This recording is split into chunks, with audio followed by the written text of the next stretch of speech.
madhe që na dha 83 mandate, e kam thënë në disa takime të brendshme me ju, ajo fitore, sa që është bekim, është dhe mallkim. Bekim, sepse na dha forcën për të vazhduar transformimin me besimin e madh të popullit.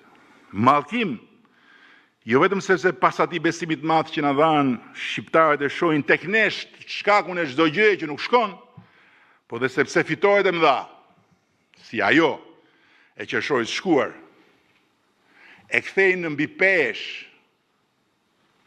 të përjetuar keq çdo përplasje mes realitetit dhe pritshmërisë së qytetarit.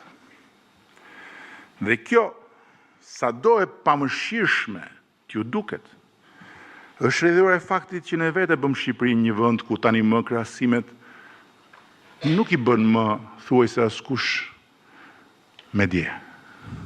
Po të gjithë i bëjnë me Europën e zhvilluar.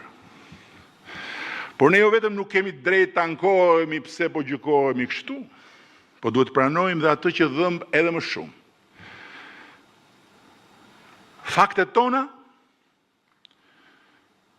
shpesh nuk dëgjohen, edhe sepse përjetohen si arrogancë.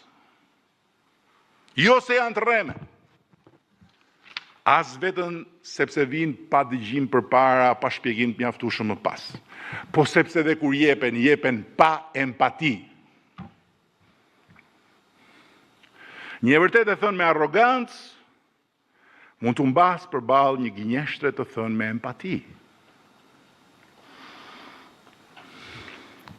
Dhe që të kuptohemi mirë se për çfarë po flas, dëgjoni një tjetër nga një duzinë historish që unë i kam ndarë veç, i kam shënuar duke parë pasqyrën e bulevardit Flamingo. Për bujqësinë ne kemi bërë sa nuk ishte bërë kurrë. E thonë statistikat e prodhimit, të eksporteve, mbështetjes për fermerët. Po një djalë që akoma sot unë nuk e njoh për fytyrë, po e quaj Arbër, pasi s'kam leje t'i përdor emrin, nuk e nxori bulevard mos pajtimi me statistikat.